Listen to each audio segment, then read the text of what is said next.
let's get rolling, everyone. Thank you so much for being here with us today.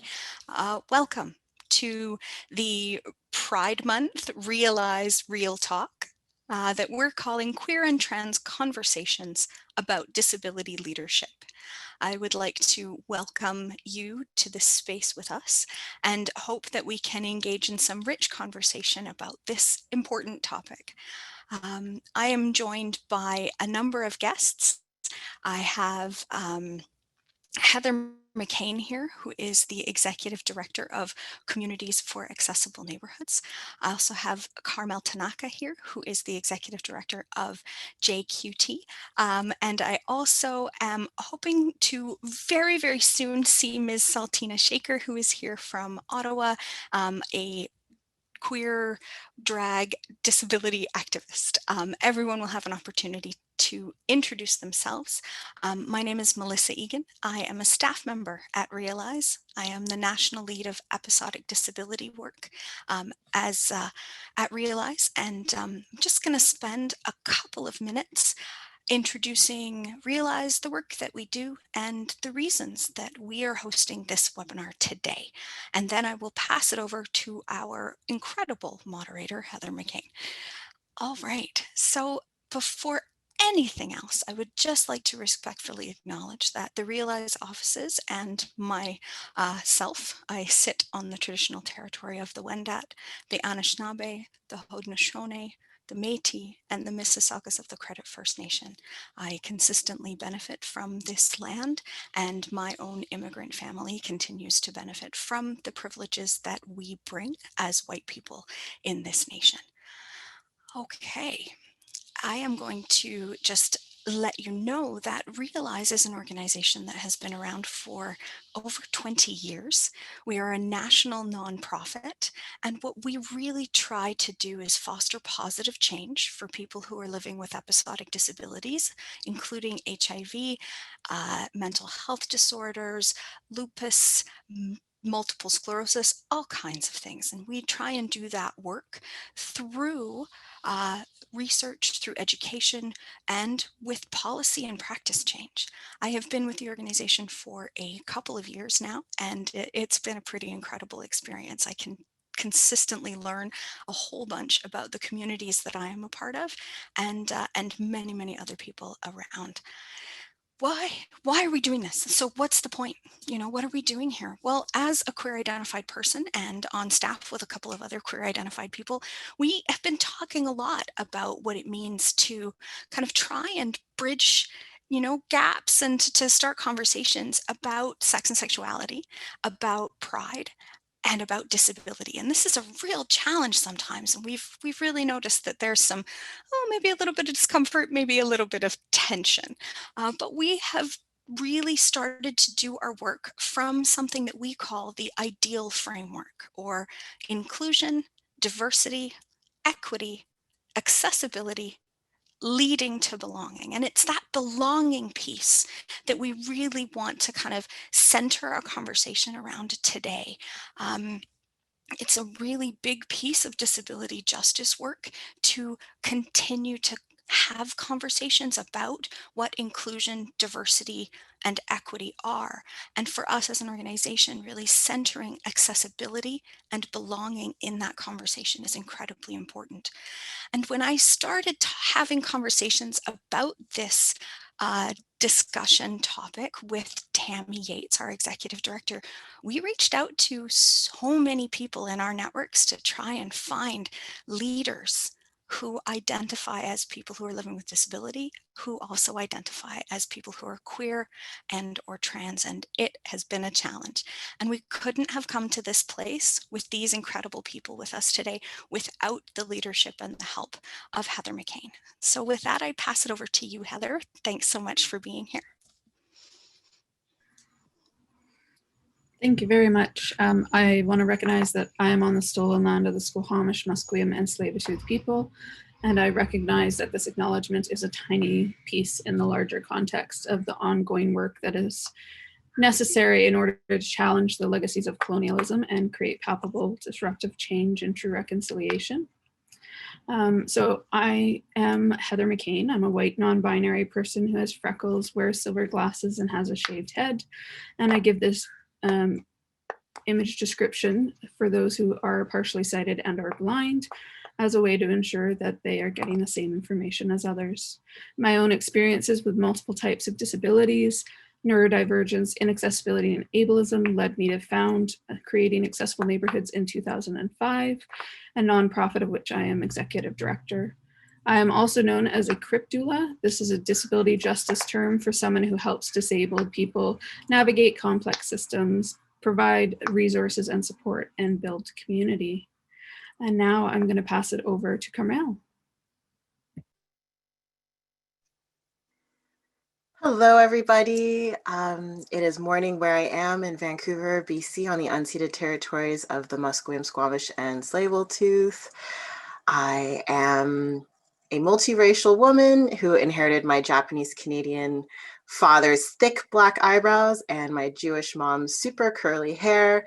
And I'm currently in my office nook that doubles as my dining table. I am the founder and executive director of JQT Vancouver, which is pronounced as JQT. And it's a Jewish, queer, and trans nonprofit whose mission is to queer Jewish space and to Jewify queer space. And this intersectionality of Jewish and LGBTQ identities is not only close to home for me as someone who is queer and Jewish, but to many people in our community. And that brings into the space many interesting lenses, and the ones that I'm bringing today are I'm going to go there. I'm the grandchild of Holocaust survivors, as well as interned Japanese Canadians. And so there's definitely a thing called intergenerational trauma, PTSD, post-traumatic stress disorder. So that is something that I've dealt with, and many people in our community have as well. And most recently, I'm exploring, I'm on a journey to find out if I do have ADHD. Most likely I do. And yeah, I'm very excited to finally start to learn more about who I am and fully celebrate all of my identities. So I look forward to being here today. Thank you again for the invitation. And I pass it back to you, Heather. Thanks very much, Carmel. We're really glad to have you here today. And I'm going to pass it over to Jessie Saltina Shaker. Hello, everybody. Oh my God, I'm so happy to be here today. Thank you so much for inviting me. It's such an honor just to speak with so many like-minded people and people who really want to make a difference. So I really appreciate being here. I appreciate it so much that I wore nails today, which I usually don't do. Well, I have 2 more to put on, but we'll get there eventually. So I would just like to acknowledge that I'm in Ottawa right now, and I'm on the traditional unceded territory of the Algonquin Ishnabeg people. And I would like to thank Carmel for getting that for me. I really appreciate it. My visual bio, my name is Saltina Shaker, or Salty for short. I'm from Ottawa, Ontario. I'm white and visibly disabled drag queen with my clothes on. Unfortunately, you can't see my disability with my clothes on, but that's also probably one of the points I'm going to bring up today. Invisible disabilities are such a just strong point in the whole kind of spectrum of disabilities, and a lot of people don't really have object permanence when it comes to that. So I really think that it's something important to bring up. I'm wearing a platinum blonde mullet style wig with orange and purple eyeshadow. I don't know if you can see it, but I have a blazer and a very cinched belt underneath. I have gloves on and I have purple nails. I'm also in my drag room, which is not clean because of the hurricane that is the makeup process. So unfortunately, I won't give you a tour, but we'll go from there. And that's Great. It for me. Thanks, Salty. So we're going to jump right into the questions here. And the very first question is, what is your definition of a leader? And we're going to start with Salty. Of course. So my definition of a leader is somebody who really wants to make change, and somebody who wants to make change for the better, especially in terms of things that you're passionate about. And can you guys hear that? I'm really sorry. Is nothing, we're We good? can, Okay. but it's pretty low. Okay. It's okay. Well, a leader is somebody who makes a difference in the world, and someone who makes a difference in their respective community, and of course, just somebody who makes a difference in the community of others. And for me, I've had the pleasure of being a leader for in an academic scene, in the drag scene, and just in a personal scene as well, because I also think that personal connections and the connections you make with friends and really being able to have those conversations about disability advocacy and helping them through their kind of disability issues and stuff like that is also very powerful. So I think those three kind of worlds for me collided in the past few years. And I think that my leadership and help in that community and in those different areas just really made it good. You know, it made me feel powerful. It made me feel like I was making a change and like I was actually making space. I ramble, so sorry. No, thank you. We enjoy listening to all your rambles. Carmel. Oh, that's great, Salty. So immediately when I look at the word leader, maybe this is the trauma from school, but it reminds me of a project I had to do in a master's program I did. And of course, like the leader that typically is revered is someone who's heroic and saves lives and all that kind of thing. But now, you know, my brain is like, well, what kind of a leader? Are we talking about a good leader, a bad leader, a strong leader, someone who has the official authority and power of a community, or the unofficial authority and power?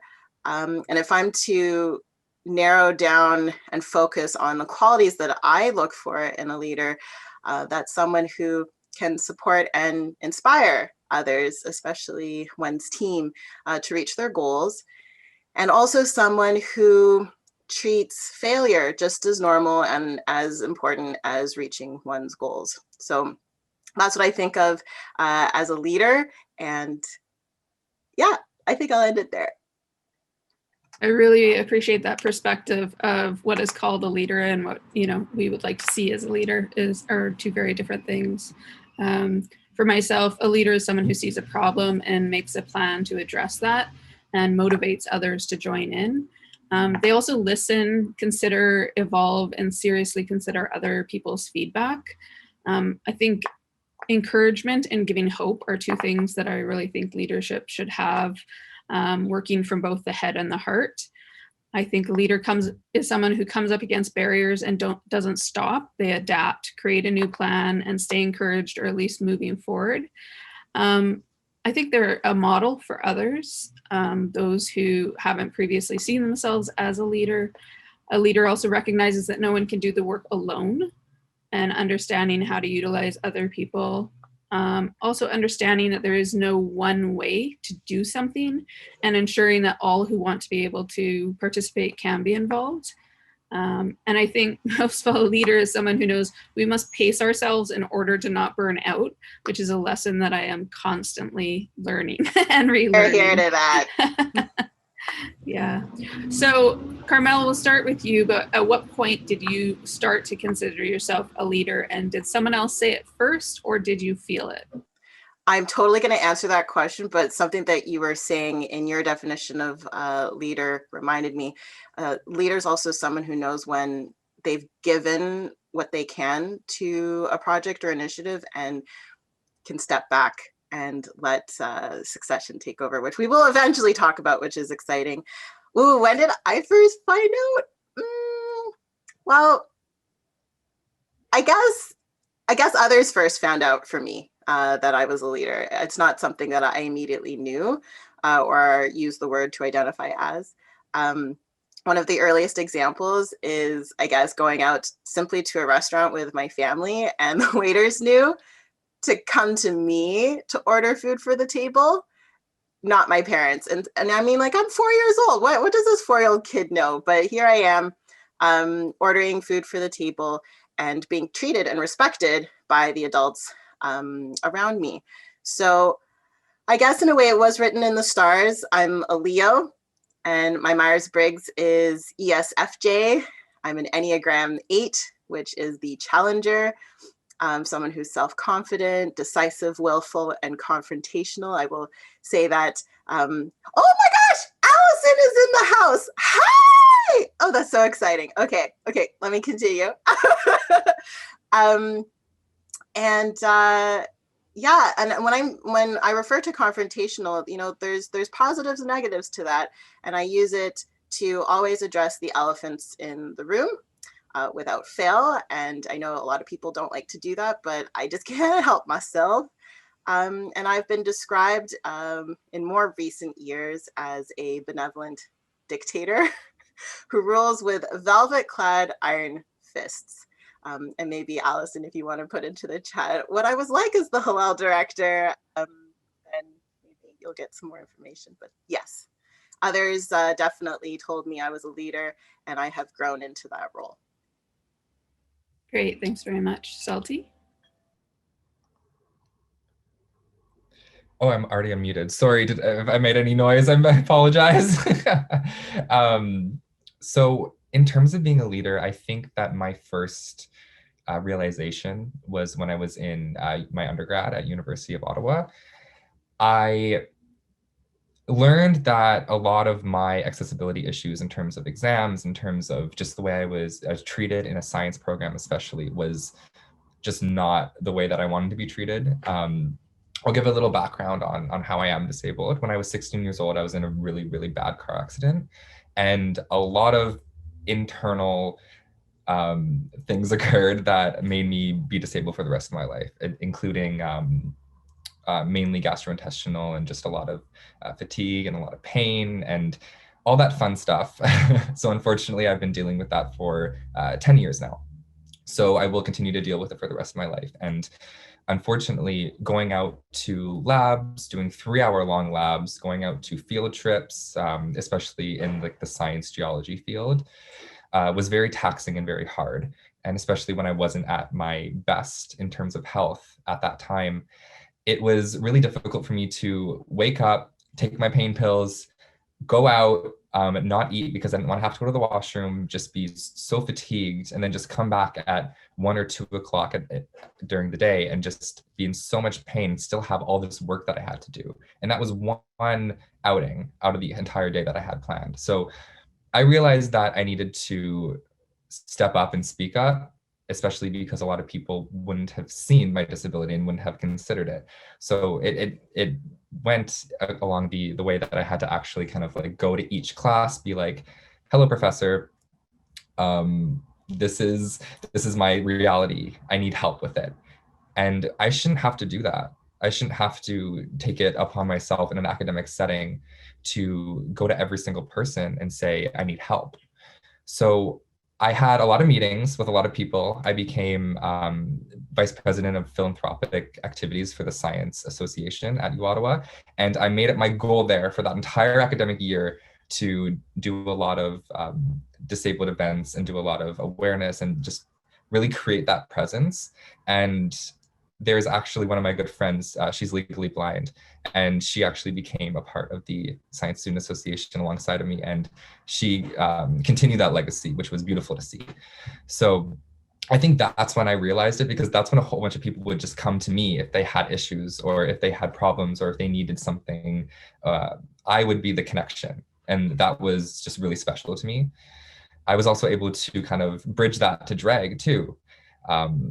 Because, you know, one show and I'm out for like a few days because it's just so taxing, but it's something I love and it's something I enjoy. So of course I want to make it accessible.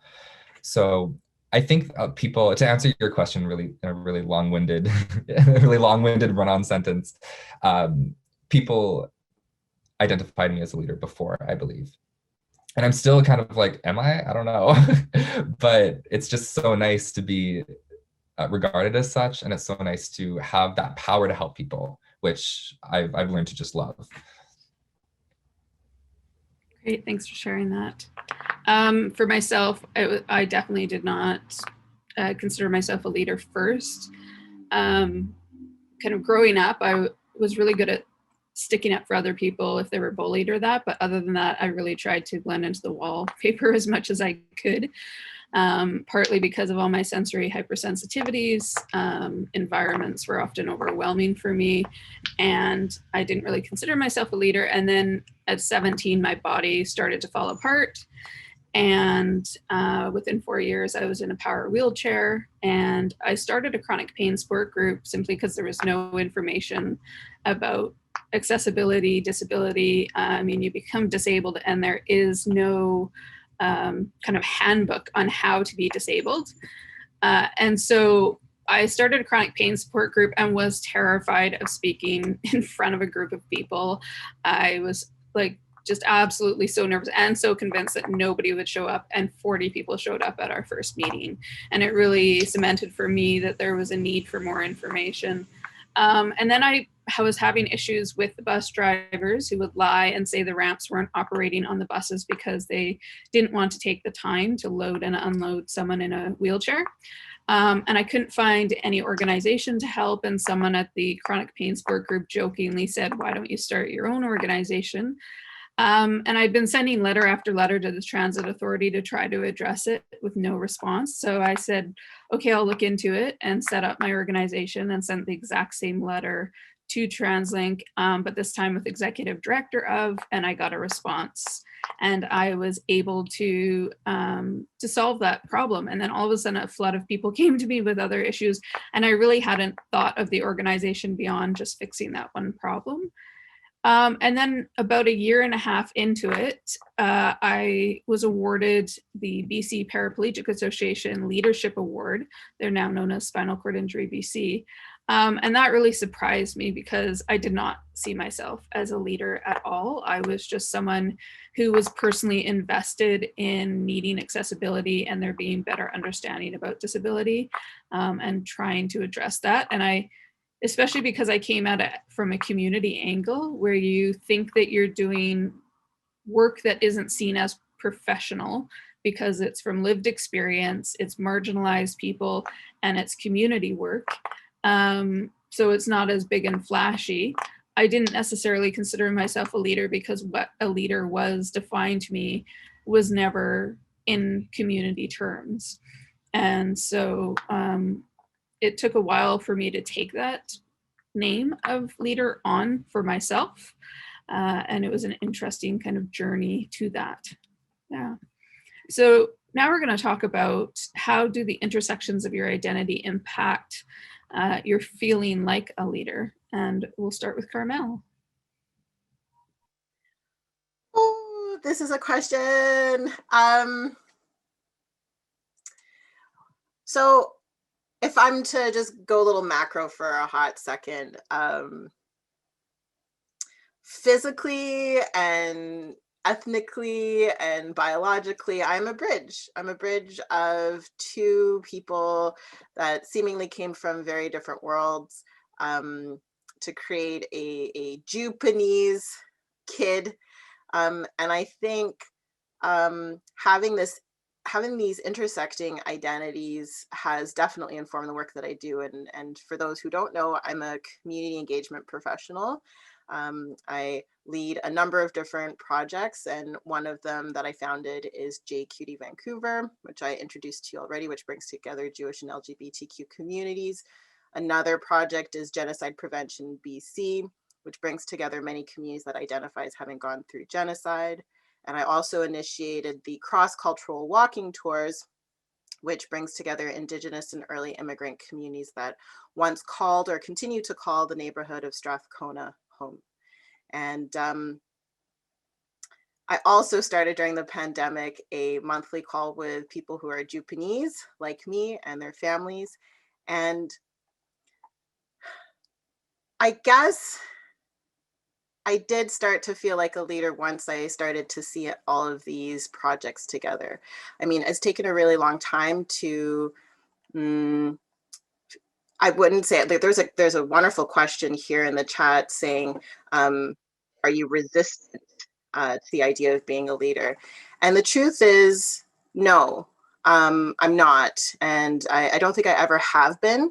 What I've been resistant is not feeling like I had the tools to do the work that I really wanted to do. And everyone said, oh, just go start your own business, as if that's super easy to do without any mentors or role models to help me. And I feel like I'm constantly breaking and forging new paths in order to do the work that I'm doing, because a lot of the work that I'm doing is controversial.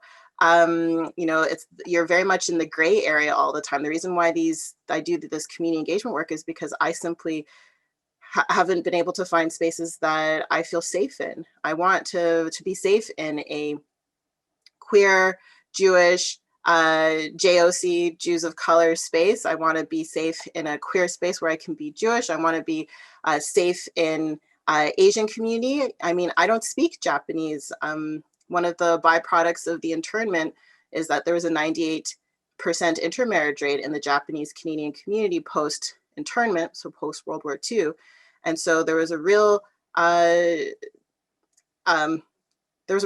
in the community to no longer speak the language, no longer dress in traditional clothing. There's a real movement to assimilate as much as possible, take on English names. So there's been a loss of culture, language, and many practices. And so I didn't grow up feeling particularly Japanese, aside from loving Hello Kitty and Sailor Moon and all those things. And of course, not Jewish, but Japanese food. But yeah, when you're not able to connect to your ancestral roots, there's a real disconnect. And that is a result of trauma. And yeah, so all the work that I'm doing is just trying to get back to my roots and trying to connect with other people who are trying to do the same. And it's different for everybody. Everyone is on a different journey.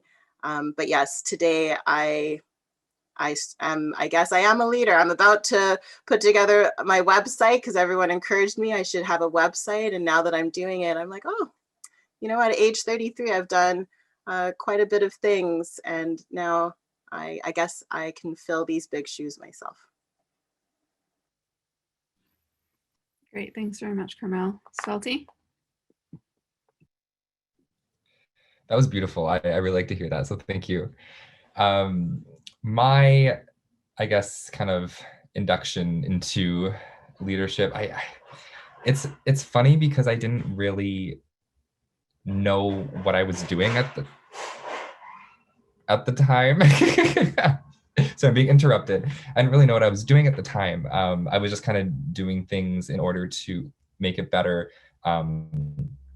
for myself and my friends and my family and everybody else who I knew who had those issues. And it slowly but also rapidly evolved to making it better for everybody and everybody who I represent and everybody who is a family to me in terms of my community. So it was nice to see that. And as for my identity, I am a gay, white, and visibly disabled man. So I know my privilege very well. But something that I did notice is that when I had to talk to somebody about something, whether it was a disability issue academically, I heard back very fast and I got the issue fixed very fast. And it made me wonder why. And as I kind of went further into it and became, I guess, kind of like the stepping stone for a lot of new disability leaders at the university, which was, I can't, like, that's just such an amazing experience to have. I realized that, I wanted to make it as simple as possible and as easy as possible. And I know that isn't the reality all the time, and it probably will never be the reality if there are people continuing to think in the way that they think. But I tried to make it as easy as possible. And as I moved into drag and as I moved into this new, exciting community, which is amazing and inclusive sometimes, which obviously we know it's not, but I really tried my best to, and I still continue to try my best to advocate for a lot of disabled people and people who don't honestly know yet, because there are quite a few people who need to discover that and who need to have that experience. And it's so much, not easier, but it's more plentiful, I want to say. Like, you get to really explore yourself if there's somebody else there to help you do that. And to be that person, especially in drag, is one of the best things I could ever experience. And being able to kind of include that in my performances, include that in my social media presence, include that just in my overall persona as Saltina is just amazing. Like I'm still in awe that I'm here, that I'm still having these conversations with people, that people are reaching out to me being like, oh, I was in a car accident and like I experienced this. And that made me really, it made me hopeful that you're able to do this, or that you know, you're here doing that, or that I can relate to somebody, because representation is just super important. And being able to do that in like an academic setting and a drag setting, and even like a personal setting as well, like I mentioned before, just marrying all of those aspects together is really nice. Great, thank you. Appreciate that. For myself, the structures of the system have been created by people who don't share my identities, and therefore I'm made to feel like an imposter. And this isn't a personal problem so much as indicative of the system that intends to make people like myself feel out of place. So when I first started my organization, it was because of being denied access to those accessible buses by drivers who were gatekeeping accessibility that existed. Then I started my organization, and months later I was in meetings with professionals from the transit company, and I was often the only non-male, the only person under 40, the only queer person, the only disabled person, the only person without a college or university education, and it was bizarre. But for myself, someone would then say something that wasn't representative of life with a disability, and I would jump in. But my work and experience, it comes from lived experience and community, and most work environments gatekeep by looking down on lived experience. Also, the people who dictate what is and isn't professional are not disabled, and so my way of working is devalued because my participation looks different. And as someone who needs accessibility, my identity as disabled means I won't be able to access most spaces, and when I do, people are surprised and I stand out. Disabled people are often left out of spaces, including social justice spaces. People want to say that they're doing equitable work without actually doing the work, and that's something that showed up a lot. And I would tell people in advance that I had a wheelchair and was coming, and there'd be no space that was made for me. I would have to literally be moving furniture, using my power wheelchair, like, you know, an ATV or something to like move the furniture around. And then when accessibility was offered, it was performative accessibility. It was made into a show, and it gave me no autonomy at all. It was other people stepping in and deciding what I needed as accessible without actually giving me any space to talk. You know, so for myself, being disabled really impacted my ability to feel like a leader, because every space I went in kind of reconfirmed that that space was not made for me, and that my participation was something that the people who had created that space were not excited about or interested in. And then when I spoke up for myself and for others, they were shocked, first of all, that I would speak up. And so there were a lot of barriers to feeling like I was a leader, because I was constantly made to feel like I did not belong. And that imposter syndrome was something that, you know, I hear from a lot of people as well who have marginalized identities, where, you know, it isn't actually us who's the problem. It is the system that has created no space for people from marginalized populations. And that is people gatekeeping. So it is people who have dominant identities who want to keep those spaces for themselves and are trying to keep us out. And so we just keep trying to break the gates down. So what is your experience of being in spaces where you have to hide parts of yourself? Salty? So like I mentioned before, in the academic setting, for the first year of my university, it was very exciting. I finally felt a little normal.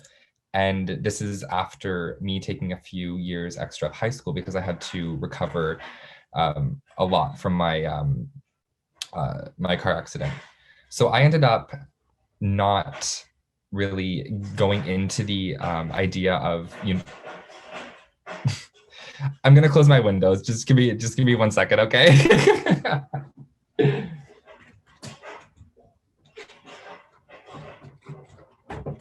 Okay. I'm so sorry. I apologize. So when I first started university, I didn't want to be disabled. I wanted to go into this new life. I wanted to meet these new people, and I wanted to just live a fantasy life. And I wanted to forget about my reality for a second. And as I kept doing that, I realized that this isn't going to work, because my reality is my identity, and my identity, although being disabled isn't a true, I guess, identification of what you are and who you are as a person.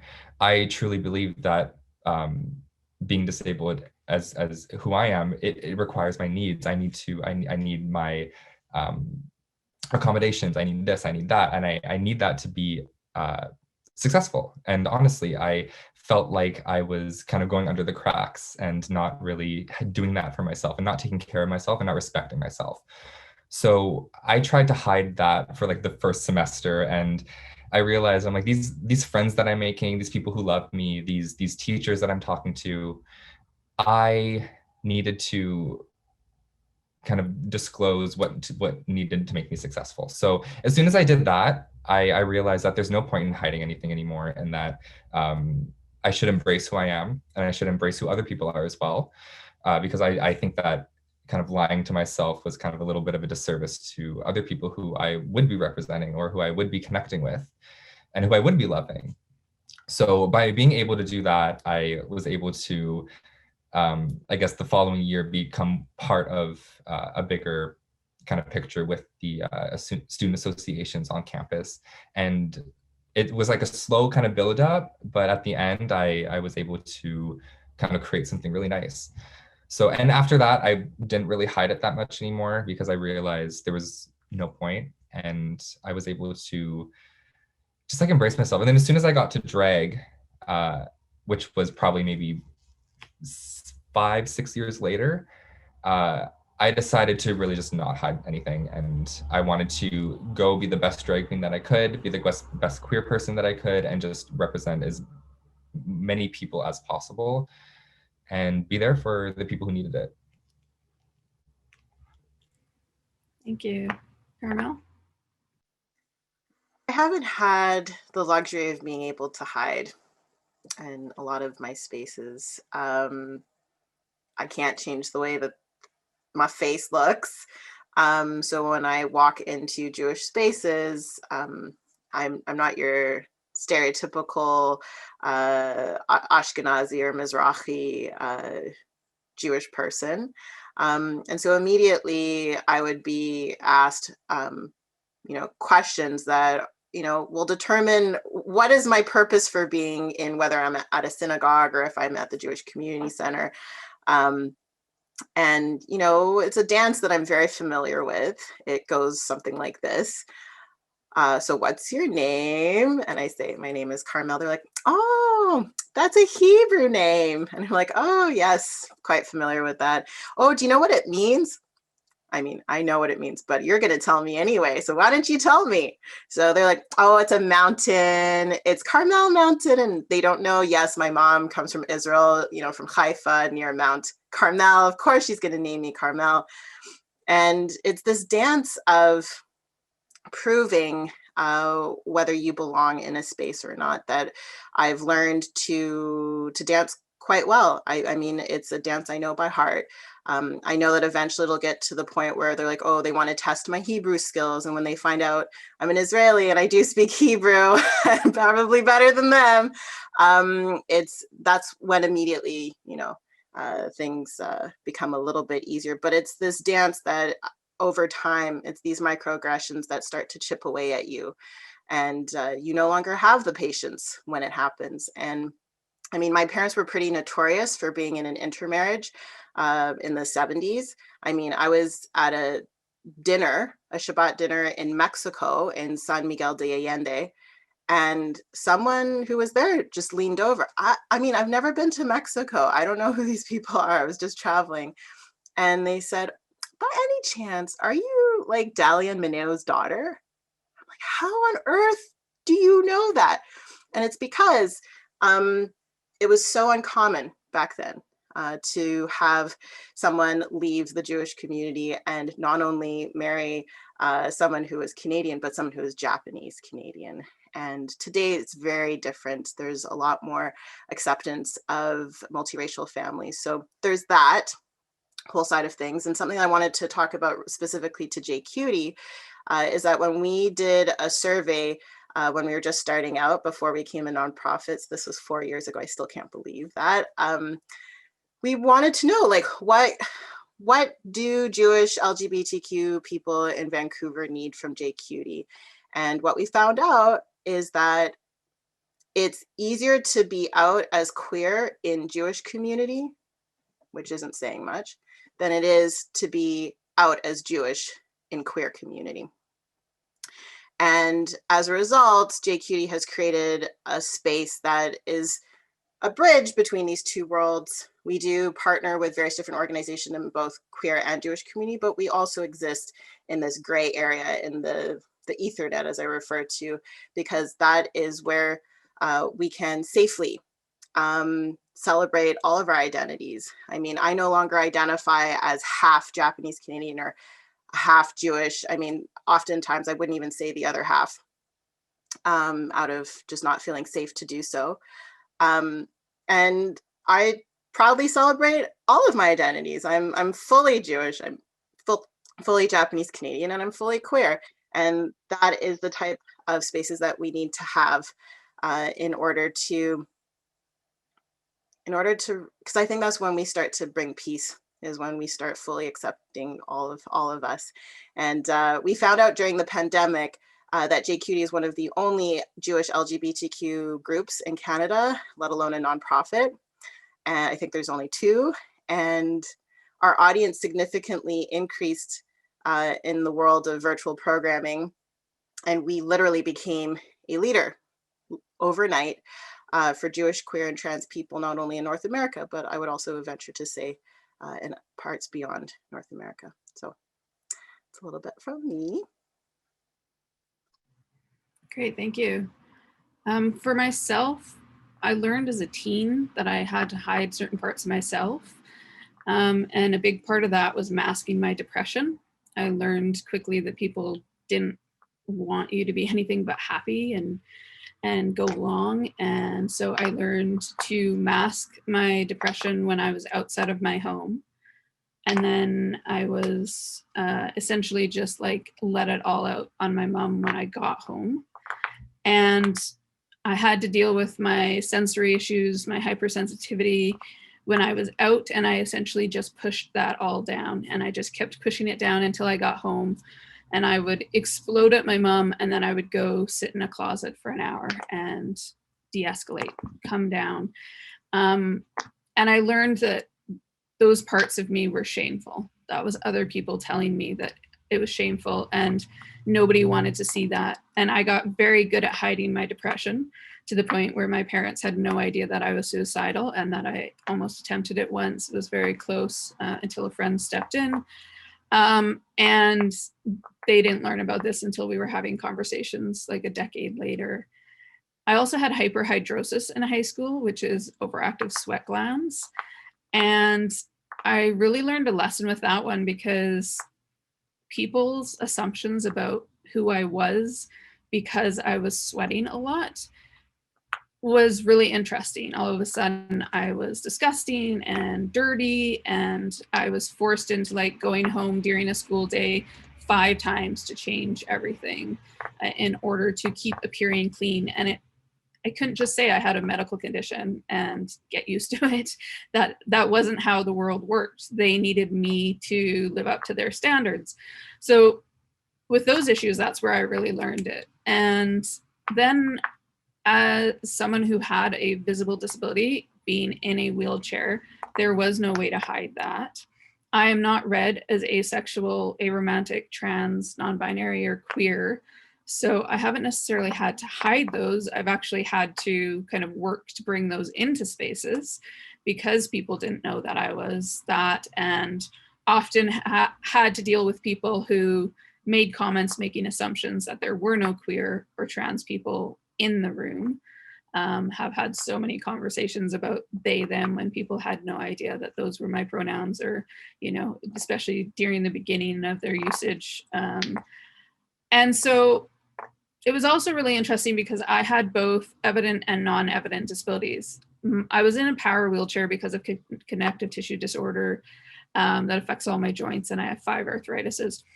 But my main disability is actually my collarbone. So if I do anything repetitive with my arms, I can lose the use of my arms. And that wasn't visible.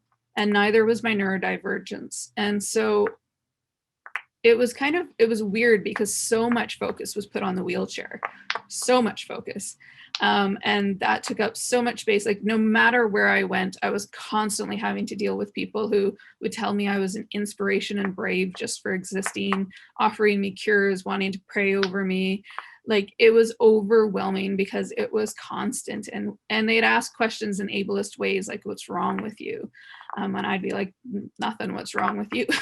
And, you know, like, and there was shock when I came back with cheeky sayings, or when I kind of like spotlighted how what they were doing were microaggressions or ableist, and they were like, oh, but we're just trying to show interest in you. And it was just like, it was overwhelming. So it was interesting to have both those visible and invisible disabilities. I think also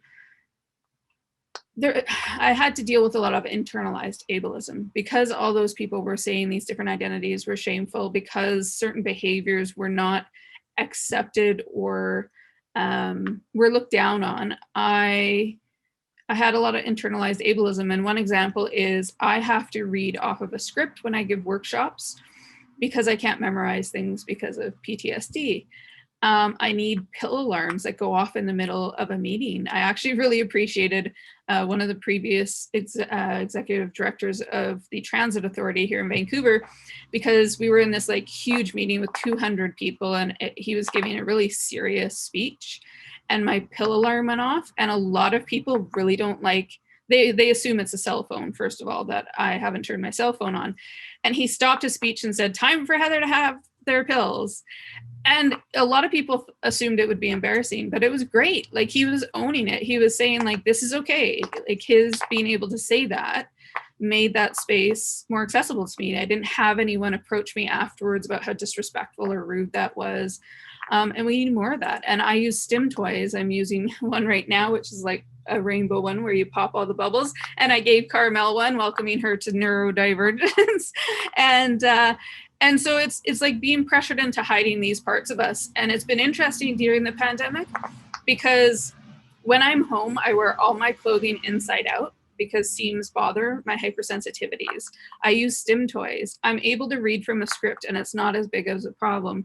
There have been so many accessibility features that have been brought into the pandemic that I am really hesitant to lose, because I know that when I go into spaces in person using a STEM toy that makes that makes some noise, or needing those pill alarms, again, I'm going to be pressured into hiding. Now, I am a lot more bold than I used to be, and I have dealt with a lot of that internalized ableism, but it isn't something that you deal with once. It's continual because it's in all the spaces. And so that's why we need more equitable spaces where people can do what they need. If someone needs to get up and walk around, if someone needs to lay on the floor, if someone needs STEM toys, if, you know, we need to just incorporate that into all environments. So we're going to move on to what voices are missing from this discussion, and we'll go to Carmel. I found this to be a really interesting question, because when you think about it, there will always be voices missing, and basically anyone who's not in the Zoom room with us right now is missing. And I don't think we can ever get away from the fact that there are voices missing. And we're all on different pages when it comes to our relationships with people, with communities, with organizations. A lot of it takes time to nurture. And but that doesn't necessarily mean we don't have those relationships or that efforts aren't being made in order to bring more voices in. Often it's a scheduling conflict. But I think it is worth noting. In the institutional LGBTQ world of leadership, referring to our respective pride organizations and LGBTQ social services and whatnot, often what I find voices are missing are queer cultural, queer ethnic, queer religious groups. I find that they are missing from the conversations, essentially our equivalents in other communities. And I think having this added lens of cultural, religious, and/or ethnic identity increases the complexity that's needed to navigate just merely existing in this world. And it means you don't fit neatly into one box and requires a lot of nuance and compassion, which I'll be honest is hard to come by. And I feel that having these lived experiences has allowed me to navigate this world that I live in, giving me the tools to also better understand the needs of people in the JQD community that might be facing issues that I'm not, but it's still very important to the Jewish, queer, and trans community. So for example, we started a project. It's an oral history project called On the Record, the BC Jewish, Queer, and Trans Oral History Project. Our goal was to interview elders in our community, and we did this in partnership with the Jewish Museum and Archives of BC. And I mean, I was just trying to record their stories, and what we ended up hearing were lifetimes of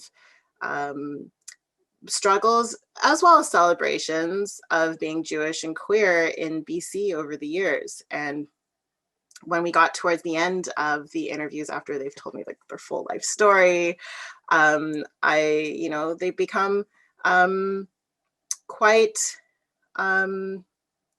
interested and focused on their immediate future. And we started to hear that there's a lot of fear of going back into the closet upon entering long-term care, especially for LGBTQ people. And then I also heard fear of having to hide one's Jewish identity upon entering long-term care, especially if they, aren't living in a city center and don't have the luxury of entering a Jewish long-term care facility.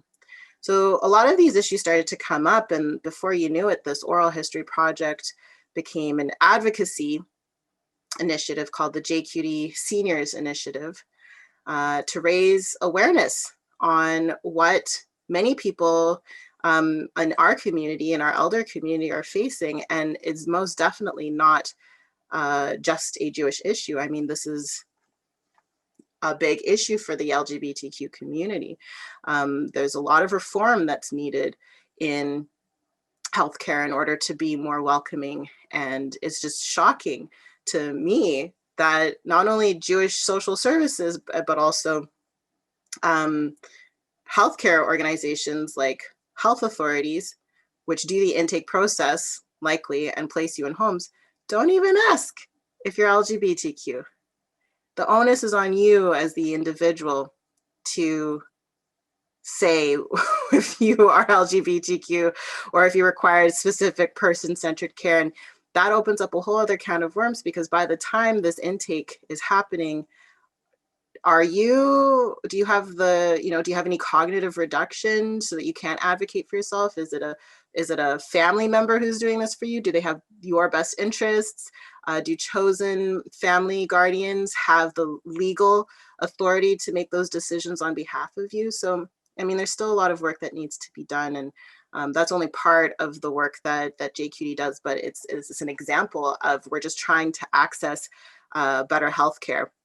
And right now, there's lots of barriers in the way. Another project that we wanted to do, but we just simply couldn't find the funding, which I think is another barrier. We wanted to partner up with the Miles Nadal JCC in Toronto, as well as Kickstart Disability BC on a joint Jewish, queer, and disability project specifically focusing on Jewish, queer, and disability artists.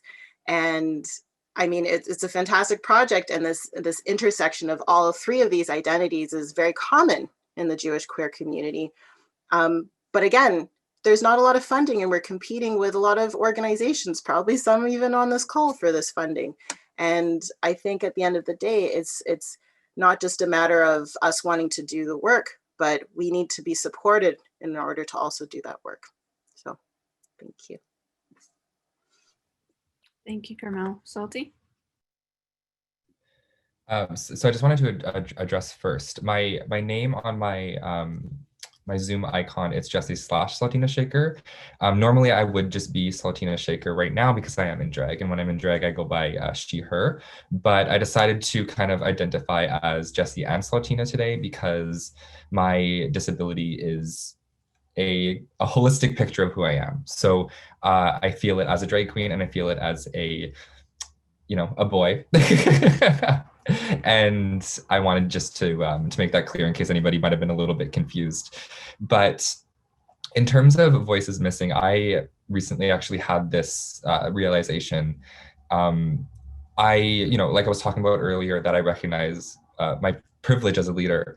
I needed to stop and kind of be like, okay, am I taking this voice away from somebody else? Like, am I taking this position away? Is somebody is somebody not able to get to an area where they can speak out due to me being there? And then I had to kind of be like, no, well, yes, but at the same time, I need to be kind of a leader that makes sure that inclusivity is a strong point in our community.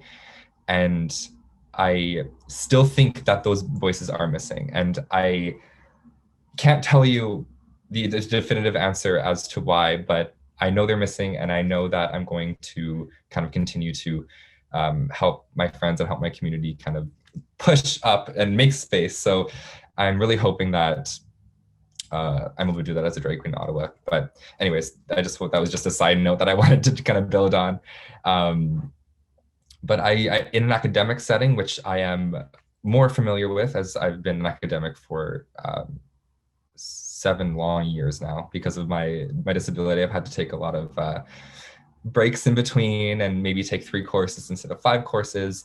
And I've definitely noticed that there was just this missing presence and this missing voice. And regardless if it was filled by me or somebody else or this or that, like there would have still been a lot of work to do, and there still is a lot of work to do.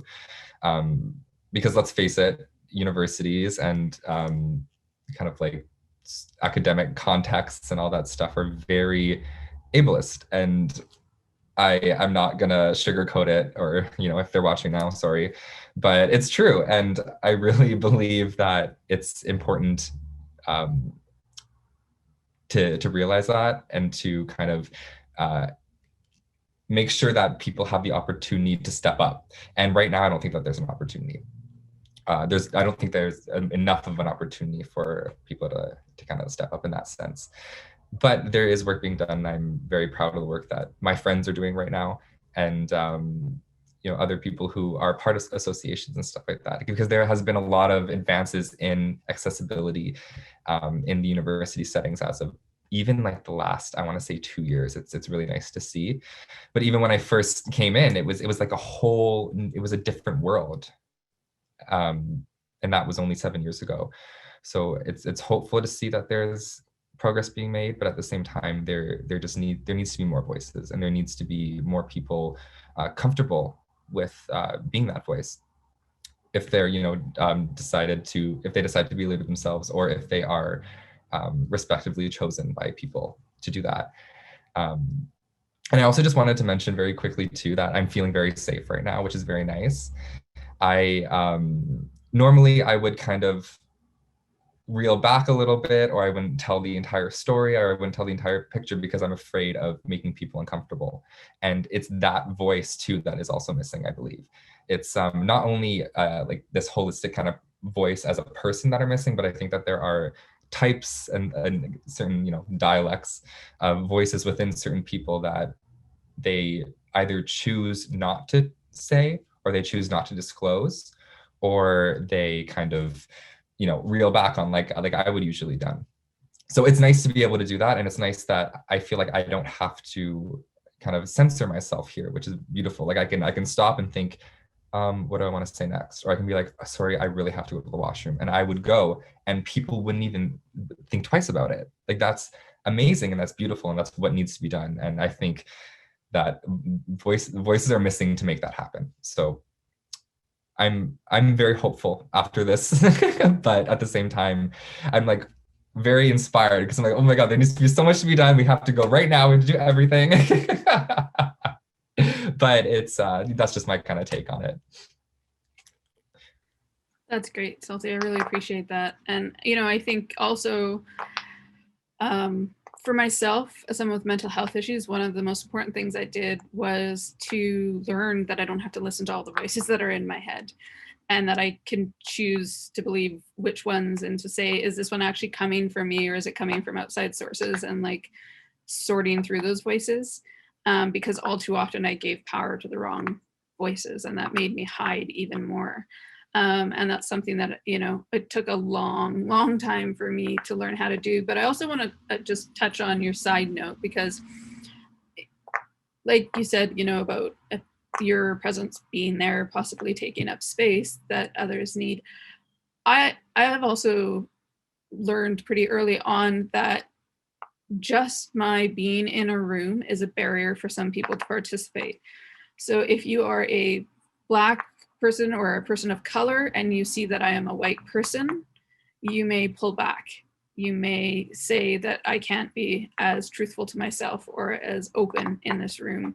If you're an Indigenous person and you see the descendant of a colonizer who still benefits from colonialization, you may pull back. There's trauma that is there, whether or not I participated in it. And that's something that I have to recognize. So how to also facilitate spaces where some of those barriers are removed, so that if Black people want to have a meeting by themselves and discuss things openly, I don't have to force myself into those rooms. And I think that's really important. I think we need to recognize that some people need to meet with others who are like themselves. I run Chronically Queer, which is for 2S LGBTQIA plus people who have chronic health conditions. And it's really important that it's only disabled and queer trans people in that room. And we've had some people who have assistants or interpreters, and we've had to make sure that they have one of those identities, because we had someone who was a worker who came in and was like, oh my goodness, I have a bunch of queers here. I'm going to ask every question I've ever wondered. And it all of a sudden became less of a safe space. And so we couldn't kick them out because they were there to assist a person, but we continually said, like, you're here to support that person unless you are, talking because they've asked you to, don't participate, sort of a thing. But that's something that I think when we talk about whose voices are missing, there's a lot of rooms where whether people mean to be a barrier or not, they are. And we have to think about how to create spaces where they can have their conversations. I think it's really important to also recognize that while the statistic that is often given for Canadians with disabilities is 25%, for the Indigenous population, it's 30 to 35. And a lot of that comes from intergenerational trauma. And I am rarely in a disabled space where there's Indigenous people. And I think that's a really important thing that needs to be addressed. I think another thing is also people who don't identify as disabled, because we have so many people that contact me about Chronically Queer who say, I just have this. Can I come to your group? I just have mental health issues. That's not a disability. Can I come to your group? I just have troubles walking. That's not a disability. Can I come to your group? And so, who is and who isn't disabled has been gate kept essentially. And then there's people who are ashamed for using disabled, and so they don't actually apply it to themselves. And that's really sad because those voices are missing. So there's a lot of people who are disabled, who are having different experiences, but they don't feel they can claim that title.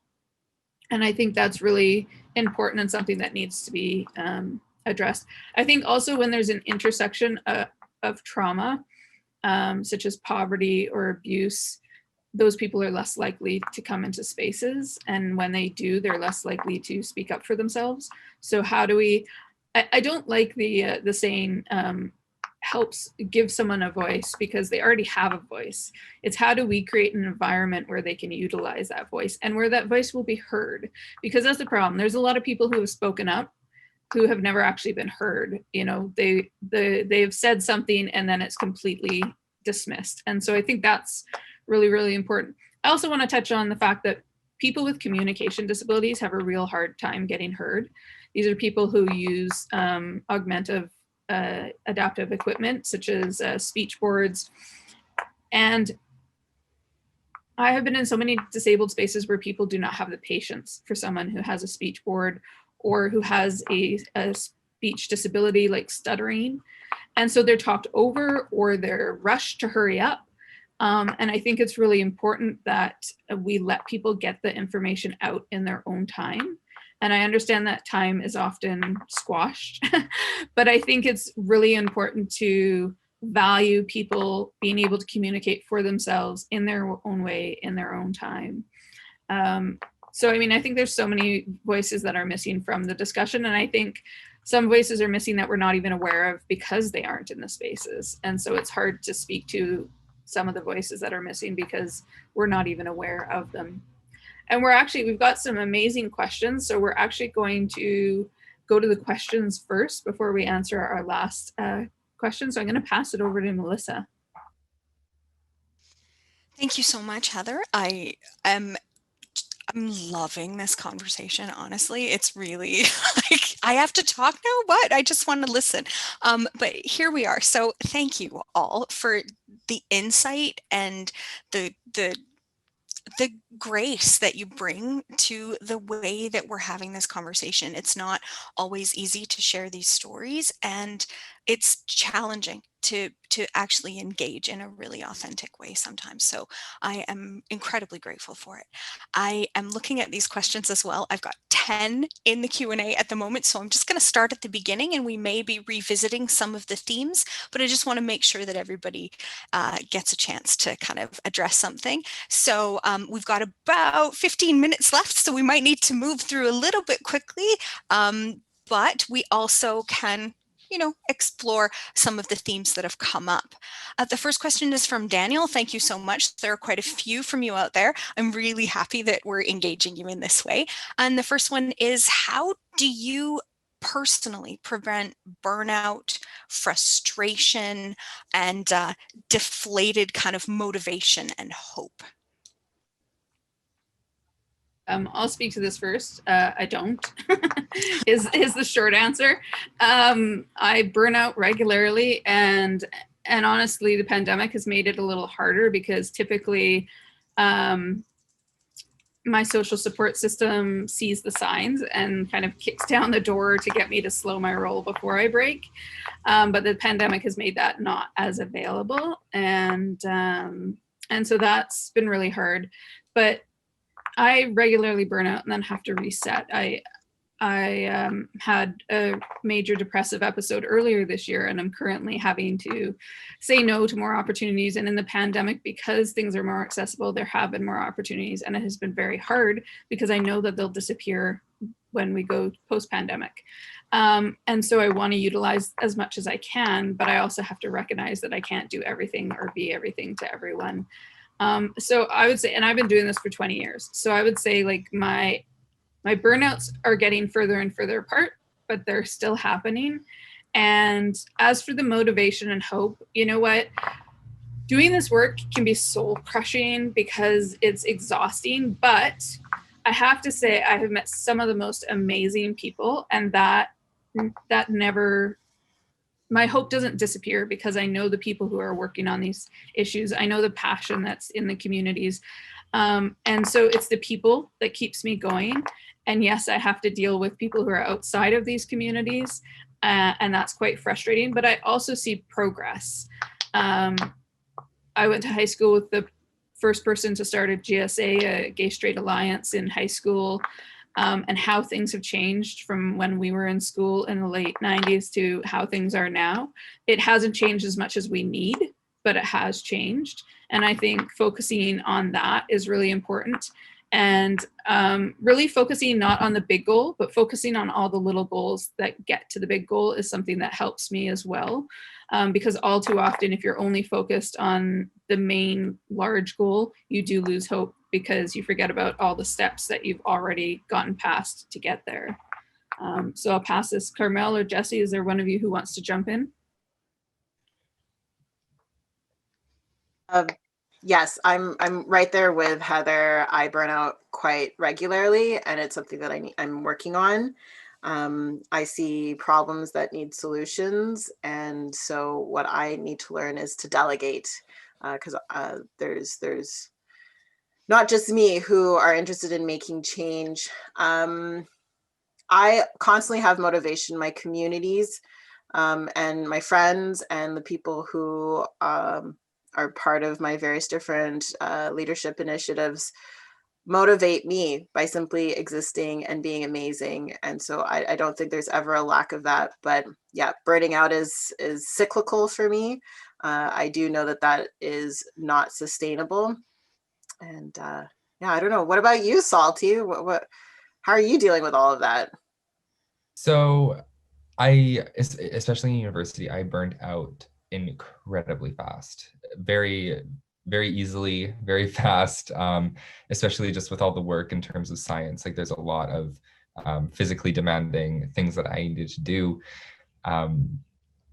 And I found myself, especially during that time when I had my initial surgery after my car accident, I was, in the ICU for a few weeks, and then I got moved back to Ottawa due to an incident in the hospital because they didn't want to be liable for anything that happened. So I eventually got back to Ottawa, and I was in and out of CHEO for months and months and months, and I didn't actually end up being able to walk again to my fullest extent until probably about a year after.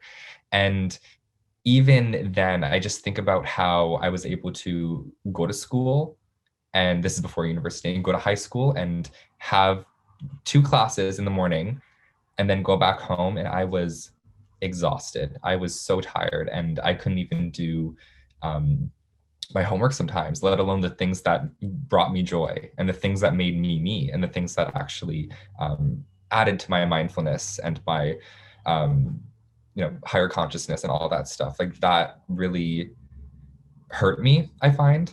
And then when I moved to university, I eventually kind of realized that I needed to just take time for myself. And if I needed to take 2 courses in that semester, then I was going to, and I was going to take one in the summer, and then I was going to take another one in the fall. And if I needed to take 2 years, which I did, 2.5 years, to get my undergrad, I'd do it. And I wouldn't let society tell me that that was wrong, or that I was falling behind, or that I wasn't maximizing my profit as a human being. So I needed to be able to look at that and be like, no, I need to, I guess, respect who I am and respect what I know that I'm capable of, and do that to my fullest ability and my fullest energy. And when I know I'm going to burn out, which is easy for me to tell, I recognize my privilege in that too. It's very easy for me to tell when I'm about to burn out, and I get very easy signs telling me when I am. So I will take those signs to heart. I will be like, oh, professor, hello, can't come in tomorrow. We need to switch the exam. And if not, then don't know what to tell you. Like, but I truly believe that, I guess scheduling in a sense has made it easier for me to avoid burnout, because I look at the things that I know that I have in a week, and if I see that there's something that is really important, I will email the professor and be like, or email a friend, or email this, or anybody who is in charge of that event.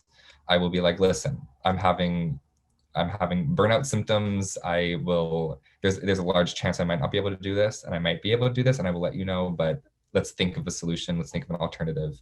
And I know that's not, the reality for many people out there. But it's something that worked for me. And if your disability or anybody else's disability has something in common with that, then that's just what I do to make it a little bit easier, especially during when I go for social outings with friends, or when I go to eat at a restaurant, which is I love eating at restaurants. It's the best thing in the world. It's so much fun, especially now that the patios are open in Ottawa. It's fantastic. Social interaction, mwah, great. But unfortunately, if I eat, I will be going to the washroom within like 10 minutes or so. And I go to the washroom about maybe like 20 to 30 times a day. And it's painful and it's awful. And I'm not gonna sugarcoat it. It's the worst. But I need to make sure, oh, are we going to walk through the mall? There's going to be a washroom there. If I walk through this area, there's a Starbucks, so I can go there. Oh, I can go there. If I need to go, oh, I can get I can get off at a station if I bus, and I can go to the mall there to go to the washroom. Like, it's just constant math that's being done in my head to make things easier for me, which is burnout in itself. But that's just my experience with it, and I appreciate the question because that is something that I've been dealing with for the past 10 years, and it's something that I've been consciously trying to make as easy as possible. And I'm rambling again, so I'm sorry, but that's my answer to the question. To discuss really quickly, Melissa, is something that I didn't share yet is the fact that I'm a volunteer executive director for JQT. I don't get paid to do the work, and it's a full-time job. And so I go over and beyond the call of duty so that hopefully one day, whoever will be my successor at JQT will be paid at the very least a part-time position. So yeah, the reason part of my burnout is the fact that I'm trying to get all of these community engagement work off the ground, and they will be financially sustainable.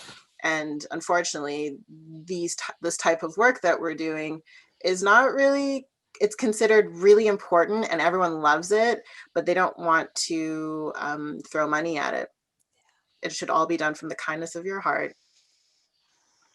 Oh yeah, the kindness of your heart work. That's it's a challenge. I often call the work that we do heart work because it really is. It's hard, but you don't get here without your heart because it's not the thing that's going to make living in Toronto, for example, the easiest thing you've ever done, right? Like it's salaries aren't huge, right? We're able to sustain ourselves often, but it's hard work for sure. I am going to try and get through one more question from the crowd. My deepest apologies because we're not going to be able to get through all of them. And then I want us to try and get into that question around succession before we have to say goodbye to you. So one last question from our participants is that Heather and Carmel and Salty have spoken so well about leadership and how you came to be leaders in community. Would you say that the catalyst for your starting that leadership journey was recognition of injustice or barriers that you felt personally or kind of whole community barriers that you witnessed? How did you come to this place?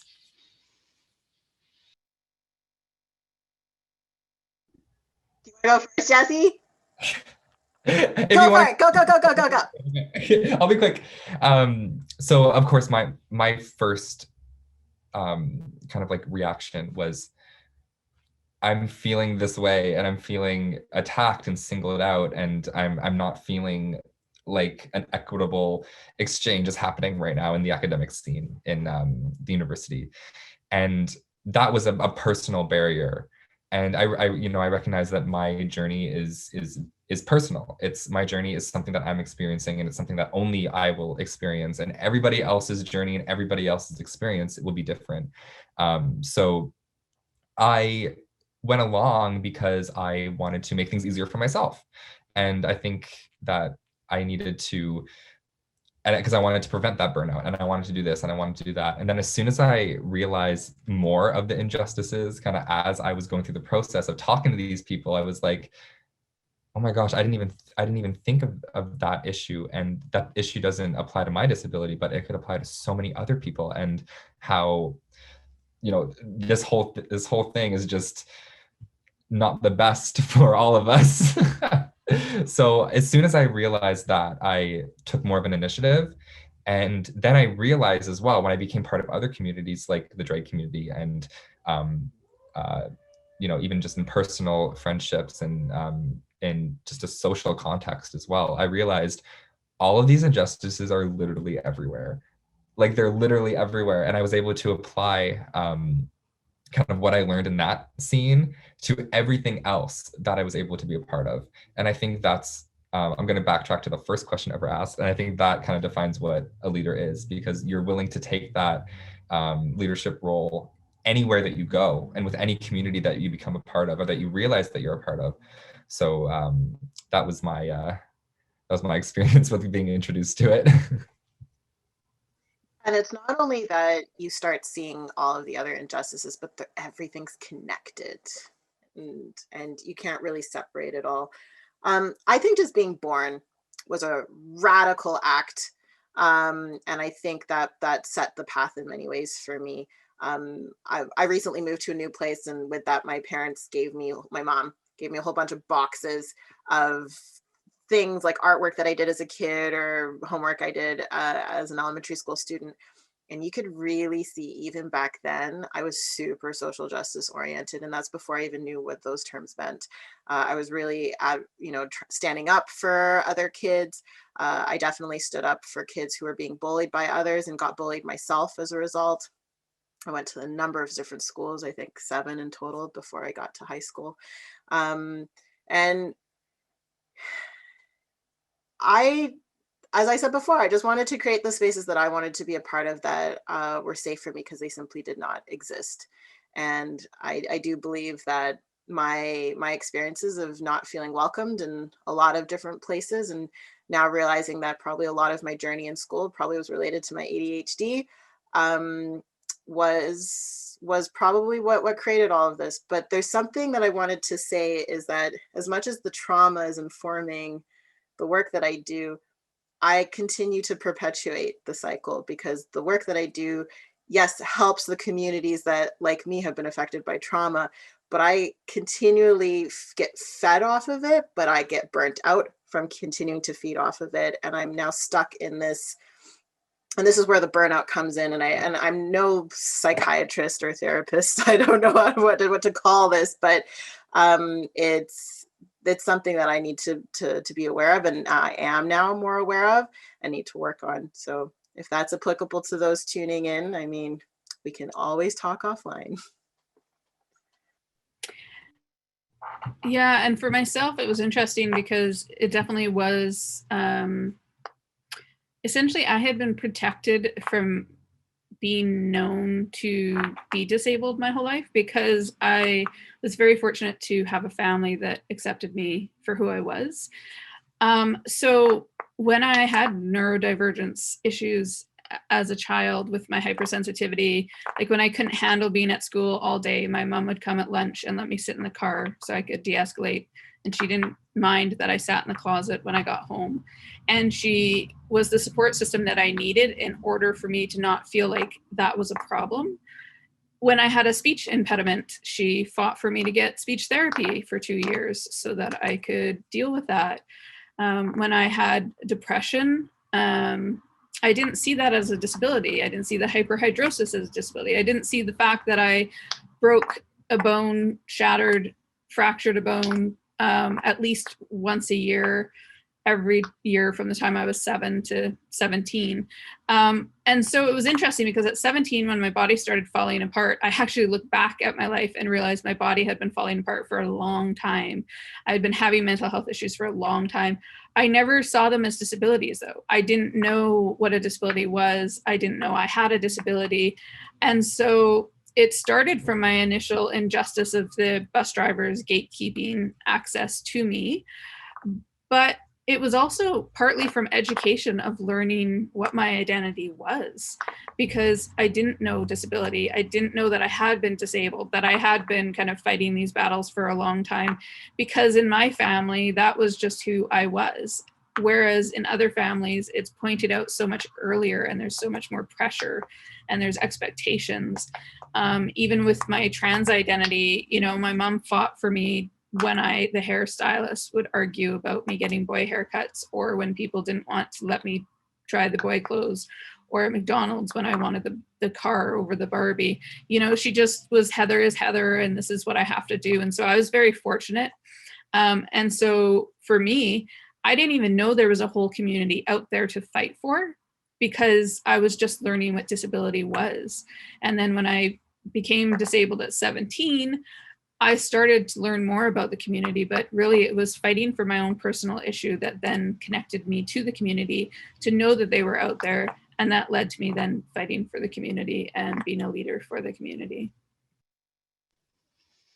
Thank you all so much. These are incredible answers. I have one challenge for you before I say goodbye. I want to be very aware of our interpreters and translators as well. My challenge to you is in one word. How can we build succession into this work? What's the word? What's the thing we need to do? Who's ready? Carmel, you always seem to be ready. Let's go. Word? One word. That's all you get. No.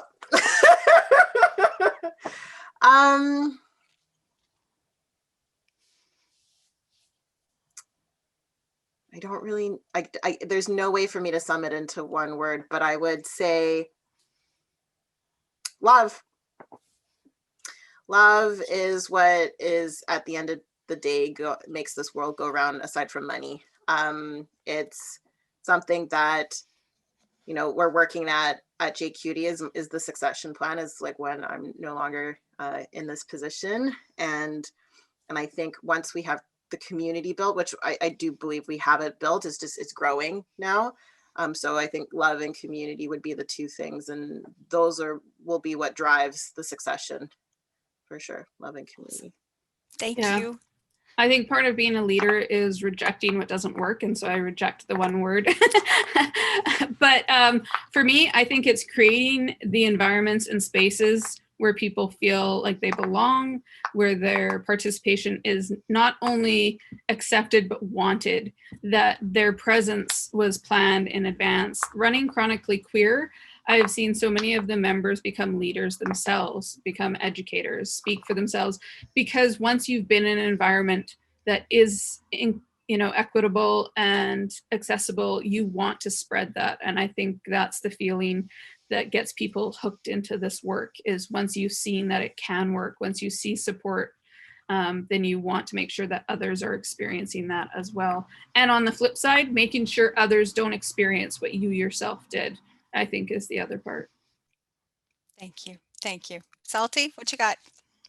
I would say trust in yourself and in other people as well. And we need to trust that people will understand. We need to trust that people will want to understand. We need to trust that you can look in yourself and be like, this is what I need. This is what I feel. This is what this is the gut feeling that needs to be done right now. And I also think that you need to trust the people who take over your positions when you're done.